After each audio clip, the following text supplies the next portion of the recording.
Hi guys, so welcome to weeks 15 and 16. Excuse my stuffy nose. I'm either coming down with a cold or it's just pregnancy stuff. But also my background, if you notice, has changed. We did set up the crib, and I'll talk about that a little bit later in the video.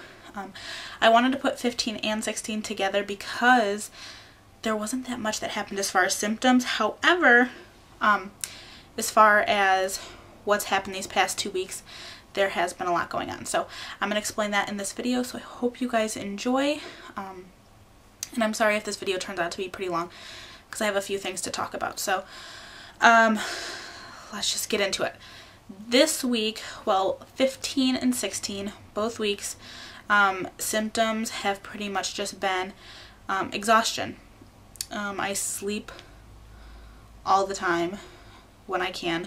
I go to bed early, I take a nap in the middle of the day, and I also, what else do I do? I sleep in pretty late too, if it's on the weekend and I can sleep in. Granted, I haven't been sleeping very well because I have a stuffy nose, but that's to be expected. Nobody can really sleep when they can't breathe. But yeah, that's really it as far as symptoms. There hasn't really been anything else except for, round ligament pain. That is still there. And I'm not sure if baby's moving or not. I have little twinges where I'm like, maybe that's it. But there hasn't been really any specific time where I'm like, yeah, baby's moving. So, that's it as far as all that. So we have been planning my shower. I am super excited about that. And we have a theme picked out. I've been looking on Pinterest for ideas. I've been looking on Etsy for some decorations. So I'm really excited about that. I'm thinking that we'll be doing my shower April 4th or the 11th. One of the two. So I'll be 35, 36 weeks at that point. Also, I was asked to do not a virtual baby shower, but an online baby shower, because I do have friends that I've made online who do want to participate in a baby shower, and of course they're all over the country, all over the world. So I will be doing a separate video on that, on my plans. So if you guys want to join in on that, just let me know. I will add you guys or give you the information and you can join if you'd like. I know there'll be games with prizes, presents. If you want to send something, I'm going to be putting out a registry for you guys. I think I might do it different from my personal registry just so I know that there's enough stuff for my family and friends to buy. So that is that.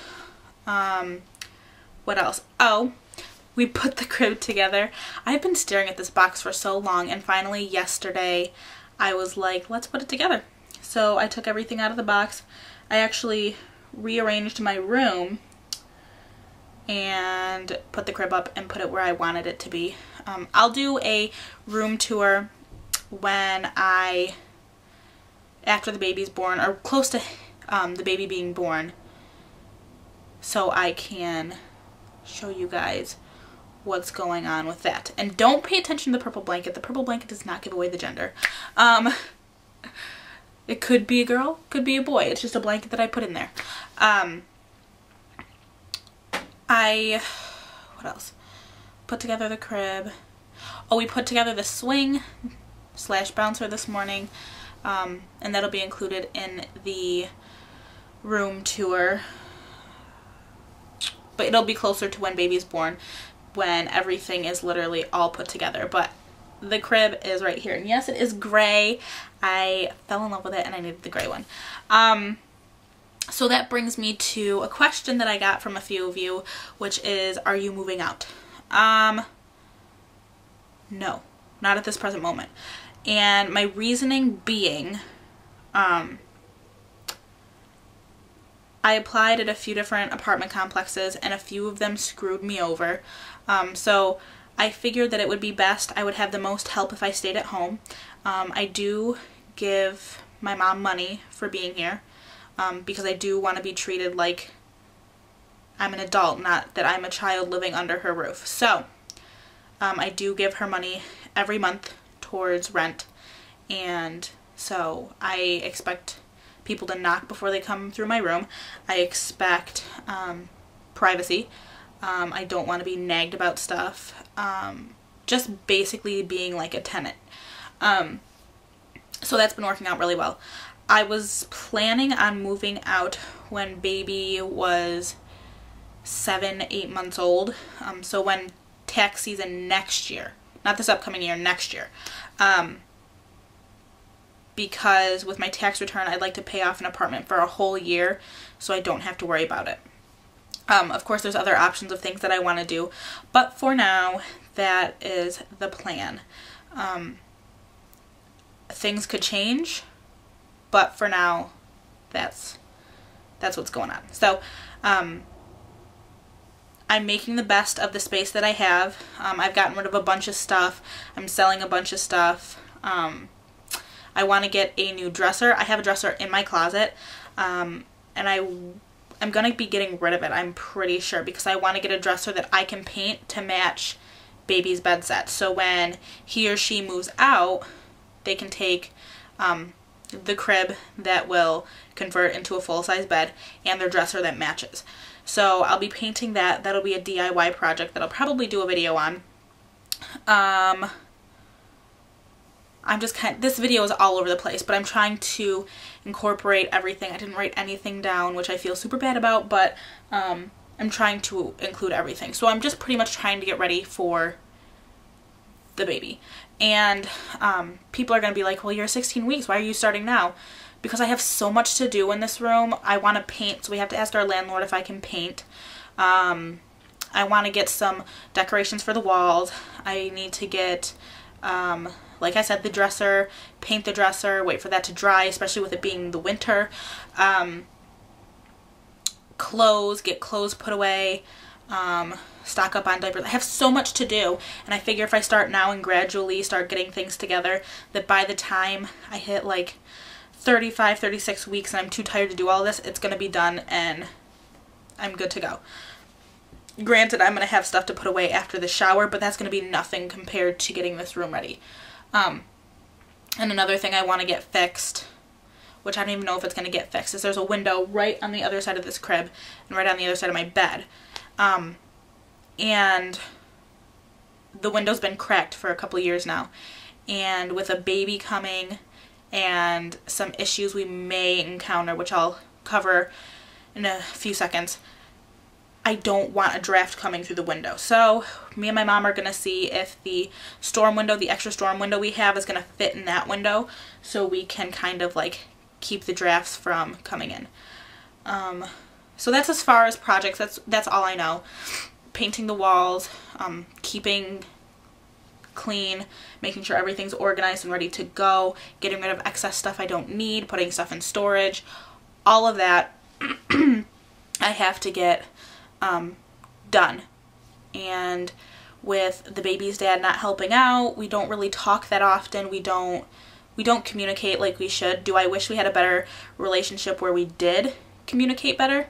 Sure, I'm willing to work with him 110%, but he's not willing to work with me. So, I'm kind of like doing this by myself. I have my mom, I have my grandparents, I have everyone supporting me, but it's basically just me doing it with my own money. And that brings me to another thing that I just thought of. Ooh, this video is all over the place. I posted on Facebook a while ago. None of you, I deleted my Gaining Kaylin Facebook because I really didn't have anybody adding me. Anyways, I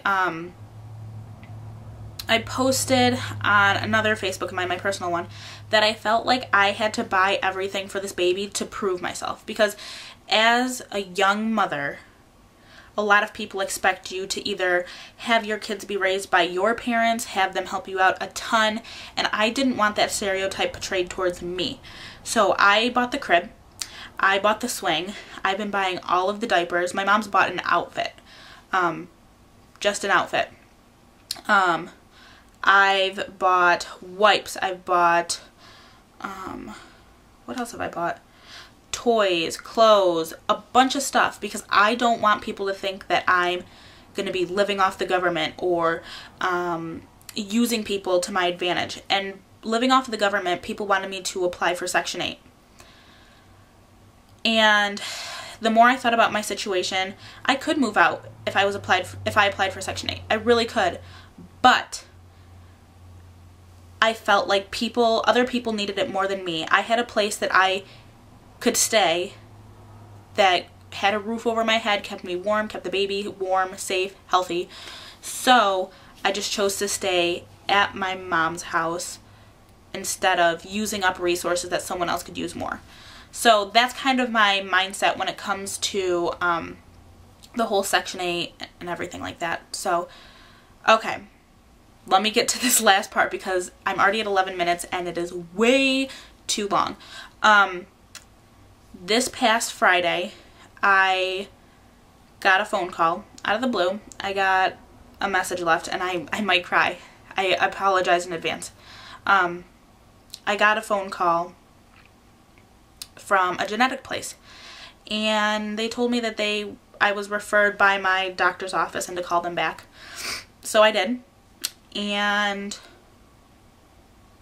she wanted to set up an appointment and I was like, what is this for? And she informed me that I was a carrier of cystic fibrosis. Now, me being 19 years old, I'm like, what the hell is that? So she kind of pushed it off as if it was nothing. She was just like, oh, it's a lung disease. You're just a carrier for it, blah, blah, blah, blah. I'm like, okay, well, what do I need an appointment for? She wants to test the baby's dad's blood to see if he's a carrier too. Now, if he's a carrier, the baby has a 1 in 4 chance of having cystic fibrosis. If not, then the baby, if he's not a carrier, then the baby should not have it or will be a carrier. And that's how it goes for the 75%. That's how it goes. The 25%, if the baby's dad carries it, the baby will have a 25% chance of having it. The other 75% consists of being a carrier or not having it at all. So I was kind of confused on all of this, so I called my mom. I was at work. I wasn't sure what this consisted of, so I called my mom and I asked her, I said, what is it? I don't know. She looked it up and she told me it was a life-threatening lung disease that a lot of research was going into. The prognosis was pretty good. People were living into their 40s, 50s. But all in all, it wasn't good, but it wasn't bad, depending on the case. So I've been battling all this weekend, going back and forth. I was told that if we didn't get a blood sample from the father, that I could have an amniocentesis. And I was like, no, not gonna happen. All that's gonna do is give me the answer of yes or no. The baby has it or the baby doesn't. That's not gonna change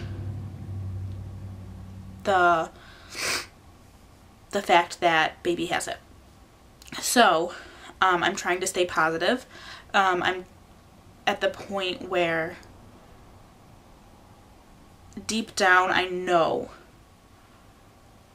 I'm going back and forth whether I know or I'm hoping that the baby's okay. I don't know if that's me giving myself positive hope. I don't know if that's me actually knowing, but I want to believe that the baby's father is not a carrier, and that's what I'm going to believe until I have a reason otherwise. I'm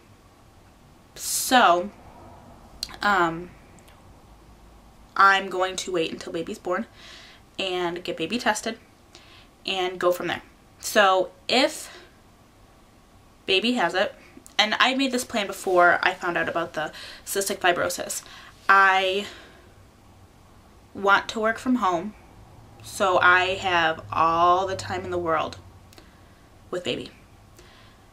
And I think that's part of me feeling guilty. I feel very, very guilty because I feel like something's wrong with me, and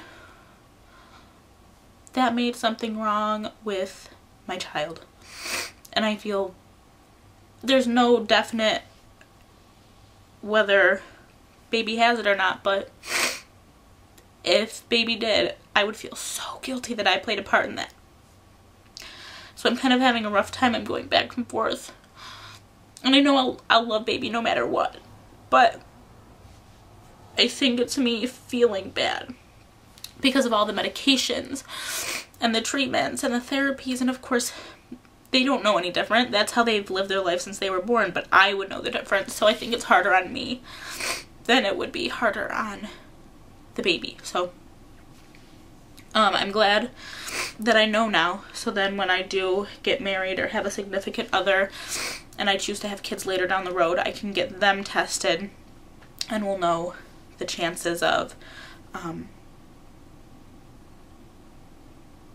any children having cystic fibrosis, being carriers, whatever the case may be. So that is the excitement for this week. I know I'm coming up to 20 minutes, I'm so sorry, but that's what's been going on. So if you guys would, if you're religious in any way, please say a prayer for us.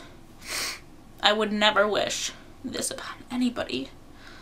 And for those parents that are parents of children with cystic fibrosis, they're one of the strongest people I know. Because I know this sounds really morbid, but you're pretty much waiting for your child to die. And that's awful, an awful way to look at it. But when you're told there's no cure and it's pretty much a life sentence, you can't help but think about that stuff. I get to live a healthy life, and my child may not. And that kills me. Like, it literally hurts so bad. But I'm gonna think positive and tell myself that baby is fine until I have a reason to believe that he or she is not. So yeah, that's my plan. Sorry for crying on this video, but I feel like I was gonna share the good, bad, and ugly with you guys, and that's what I'm doing. I just don't know where to go from here. And I would feel awful if his or her father isn't around and he misses out on their life and they miss out on him. It makes me so sad. And another thing, I feel I'm being selfish because I may get a lot of flack for this, but I'm so happy that I'm as young as I am right now. I have so much time with my kids. I have so much time to spend with them, and to know that that time may be cut short with one just makes me so angry. Like, why does this happen to people?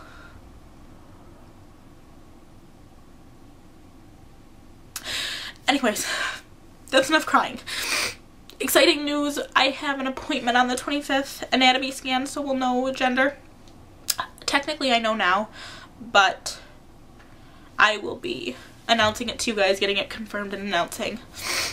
So I have that appointment on the 25th. I have the genetic counselor on the 25th, and I won't go shopping that day because I have to be back at work 3:30 to 5:30. But I will go shopping on Black Friday and get some stuff. So I'm really excited. Just trying to keep busy, thinking positive, and yeah, so I guess this is going to be a new journey on my channel. This isn't the journey I wanted to take, but you never know, I may help someone. And there may be someone out there that can help me. So that's what's going on. So I will see you guys in my next video. Hopefully it'll be happier. Way happier. It should be, because it'll be my 17-week update. and that's the same day as my anatomy scan. And I'll make a separate video for the whole genetic counselor thing. So my update isn't as long as this one. So sorry for crying again. But it's just a tough situation. Really tough. And I never thought that this was what I would be dealing with at 19 years old. But you know what? God doesn't give you anything that you can't handle. And that's what I gotta keep telling myself. So either way, this baby is a blessing. No matter what. So yeah, I better go before I start crying again. So I will see you guys in the next video. Bye.